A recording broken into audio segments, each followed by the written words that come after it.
The smell of urine and feces permeated the damp air of the Versailles basement. In absolute darkness, a 15-year-old child writhed on rotten straw, his breath a constant gurgle through a mouth he could never close. Above his head, the golden halls glittered with the light of 1,000 candles, while the court danced minuets and celebrated the king's glory.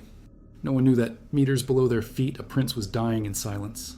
If this kind of story deserves to be remembered, support this project by subscribing to the channel and leaving your comment. The great royal houses of Europe lived obsessed with perfection.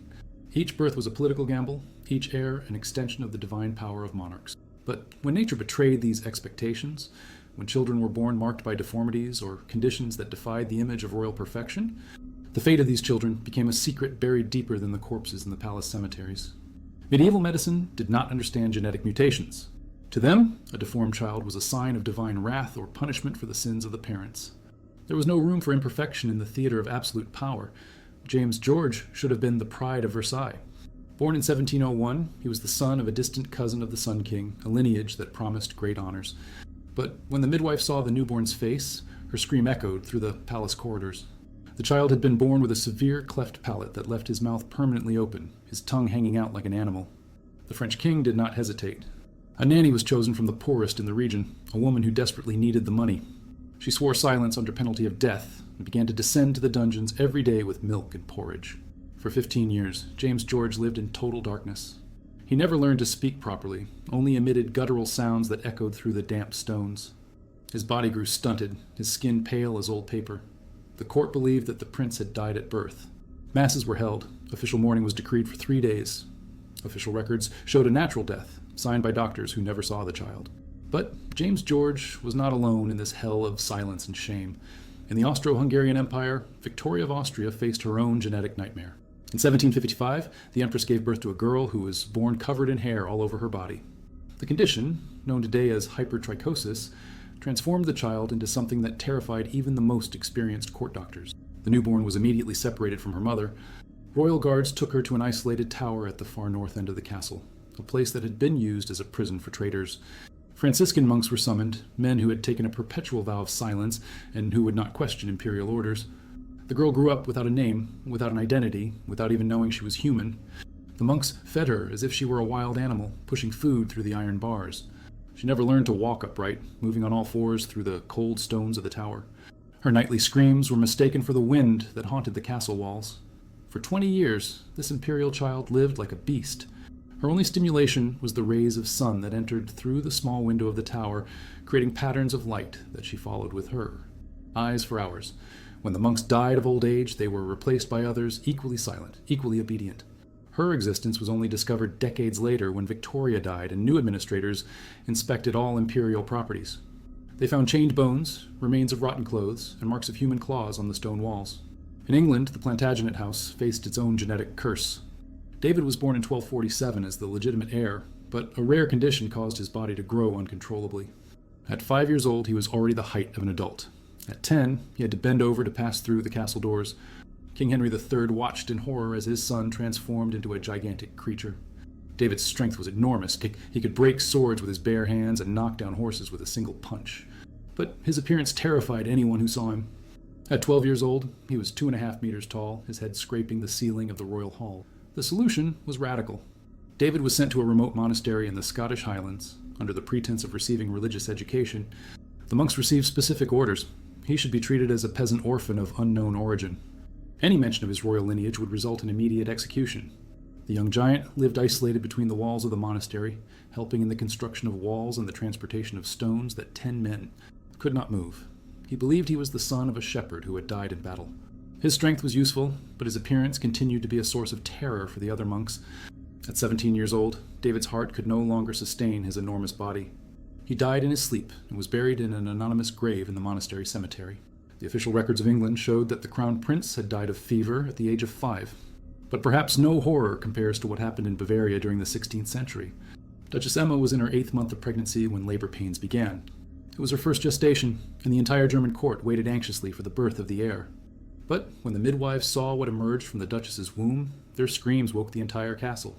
2 girls had been born joined at the head, their skulls fused into a mass of bone and flesh that defied any medical explanation of the time. One had blue eyes, the other green. One cried while the other remained strangely silent. They were Siamese twins, a condition that medieval doctors considered the work of the devil. The children were declared dead at birth. Official records were falsified, funeral masses were held with empty coffins. But the girls were alive, hidden in a secret wing of the castle that had been built specifically for political prisoners. A single servant was assigned to take care of them, a woman blind from birth who would not be disturbed by the children's appearance. She fed them, cleaned them, and spoke to them in old Bavarian dialects, telling stories she had heard in her childhood about princesses and knights. The girls grew up together, literally inseparable. One learned to walk first, dragging her sister along. The other developed a stronger voice, speaking for both of them. They created their own language, a mixture of whispers and gestures that only they understood. For 8 years they lived in that miniature world. The secret wing had only 3 rooms, a dormitory, a dining room, and a small indoor garden where they could sunbathe for a few hours during the day. They never saw another human being besides the blind servant. When one of them began to show signs of serious illness, constant fevers, seizures, vomiting blood, despair took over the situation. Doctors were summoned in secret, men who swore silence under penalty of death. They believed that the infection in one of the twins could spread to the other through the cranial connection. The decision was to try to separate them surgically. It was 1568, and medical knowledge was primitive.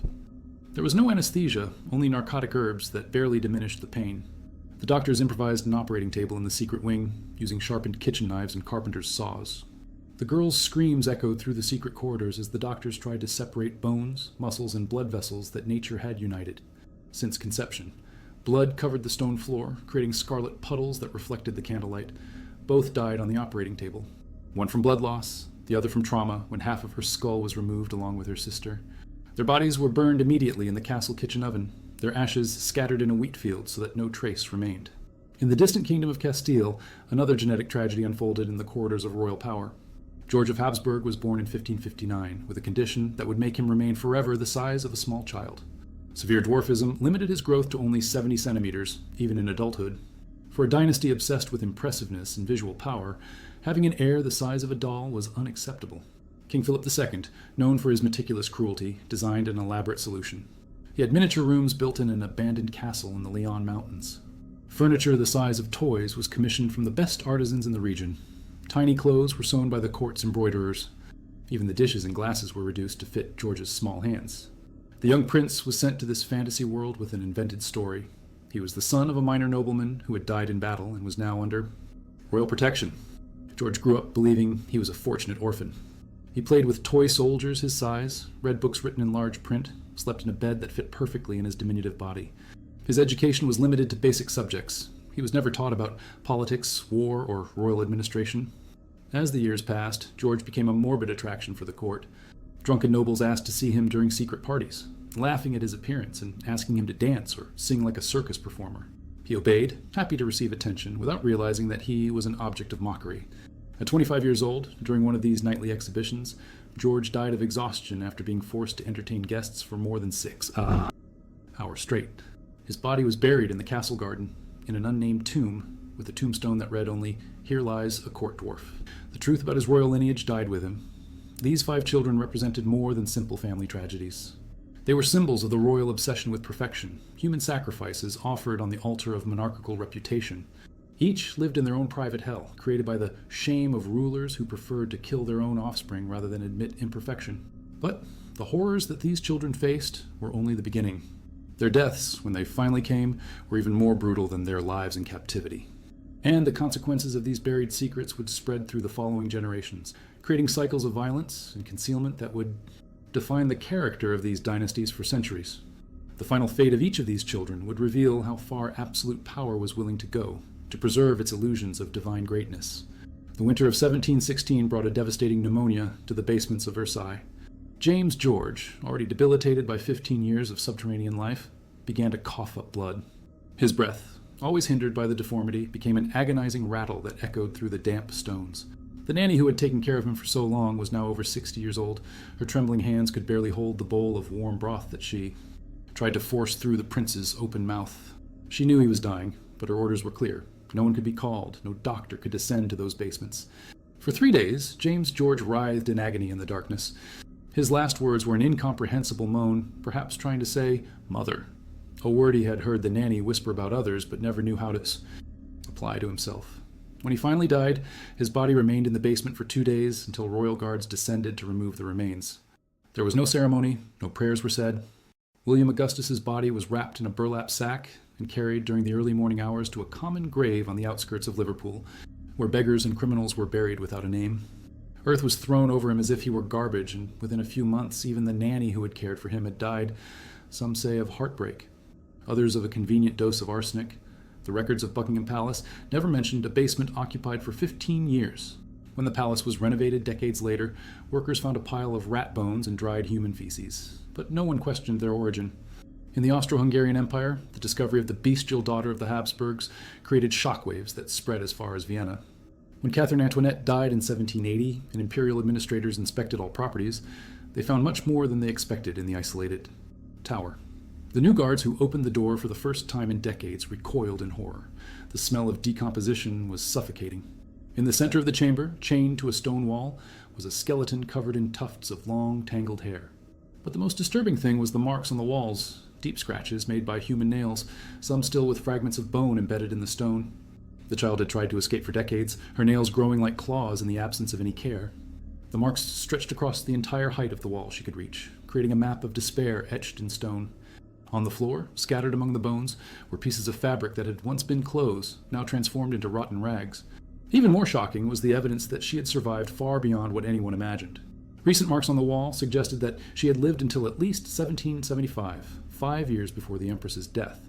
This meant that for years, while Catherine Antoinette received ambassadors and organized balls at court, her deformed daughter was slowly starving too, death just meters away. The tower was demolished in the same year, and official records state that the site was used only to store grain. In England, the truth about Henry Plantagenet emerges only through hidden parchments found in the archives of the Scottish monastery. The monks, despite their vows of silence, kept secret records of the last weeks of life of the giant prince. Henry had developed a severe heart condition due to the disproportionate size of his body.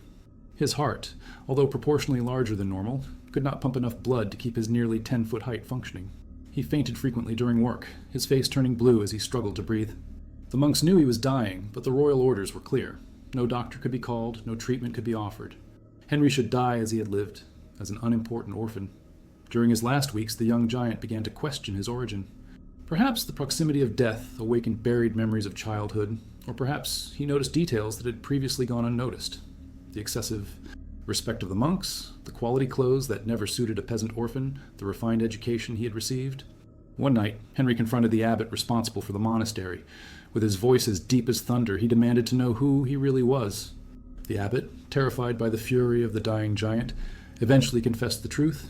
He was Henry Plantagenet, heir to the throne of England, hidden since the age of 5. The revelation completely destroyed Henry. He spent the last 3 days of his life in a state of uncontrolled rage, breaking furniture, punching walls, screaming until his voice became hoarse. His heart, already overburdened, could not withstand the emotional pressure. Henry died clutching the abbot's neck, trying to strangle him with his last strength. When the other monks finally managed to separate the corpse from the religious man's hands, they found his nails embedded in the man's flesh. The abbot survived but carried the scars for the rest of his life. Henry's body was buried in a deep pit on the monastery grounds, without a tombstone, without a prayer. Official records were altered to show that an orphan named Edmund had died of fever. Any mention of the Plantagenet name was erased from the parchments.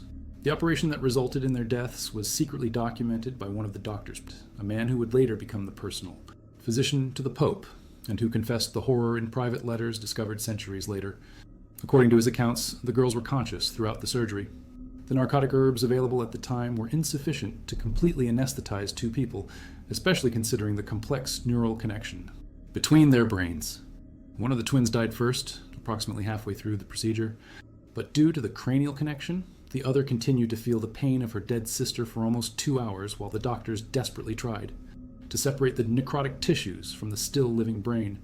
The screams were so intense that they echoed throughout the secret wing of the castle. Servants who worked on upper floors later reported hearing the demons of hell howling in the depths of the castle throughout that night. When the second twin finally died, the doctors were covered in blood from head to toe. The floor of the improvised room looked like a slaughterhouse, with pieces of cranial bone, bloody hair, and fragments of brain matter scattered everywhere. But the horror did not end with their deaths. The Duke ordered that the bodies be burned immediately, but the kitchen oven was not hot enough to completely consume 2 human bodies. The cooks were forced to cut the corpses into smaller pieces, feeding the fire for 3 days straight. The smell of burning human flesh permeated the entire castle. Guests who were staying for a royal banquet began to vomit during meals, not knowing why the food tasted so nauseating. Some even commented that the pork served at dinner tasted strangely familiar. The ashes of the twins were scattered in a wheat field that would feed peasants throughout the following winter. Ironically, that was one of the most abundant harvests the region had ever seen. William of Habsburg had the most humiliating death of all. During the party at which he died, he had been forced to portray different characters to entertain drunken guests from the Castilian court. First, they made him dress as a miniature Roman soldier, marching back and forth across the room while nobles bet on how long he could keep up the pace. Then, they put him in women's clothes and forced him to dance with a doll his own size, simulating a romantic ball that caused hysterical laughter in the spectators. The height of humiliation came when someone suggested that William fight a fighting cock. The bird was brought into the hall, and the little prince was placed in an improvised arena in the center of the room. The guests shouted bets as the rooster attacked William with its sharp spurs, tearing his miniature clothes and leaving deep cuts on his arms and legs. William tried to flee the arena, but the guests pushed him back every time he approached the edges. His tears and cries of pain only intensified the audience's laughter. The spectacle continued for more than 2 hours until William, bleeding and exhausted, collapsed on the floor of the arena. His tiny heart, already overwhelmed by the physical exertion and terror, stopped beating while the guests were still laughing. It took several minutes until someone realized that he was no longer moving. When they finally approached to check, William was already dead, his eyes still open in an expression of pure terror. The guests' reaction was irritation, not remorse. They complained that the entertainment had ended too soon and demanded that other dwarfs be brought in to continue the fun. William's body was removed from the room as if it were garbage, carried by the servants along with the dirty dinner plates. He was buried in the castle garden that same night, in a grave so shallow that wild dogs unearthed his remains a few days later. The bones were scattered across the castle grounds, and some servants reported finding fragments of the small skull being used as toys by peasant children. These 5 children represent a dark truth about absolute power. When reputation is worth more than life, even one's own children become disposable. Their stories were erased from official records, but the scars they left on European dynasties persisted for generations. The obsession with genetic perfection that killed these children did not disappear with the end of absolute monarchies. Today, it has taken on new forms. Prenatal diagnoses that lead to selective abortions, plastic surgeries on babies, social pressure on families with disabled children. Every time a family hides a special child, every time society looks away from someone born different, every time we prefer silence to acceptance, we repeat the crimes of those medieval courts. The difference is that today we have a choice. If this story moved you, share it. The more people know, the less these horrors will be repeated.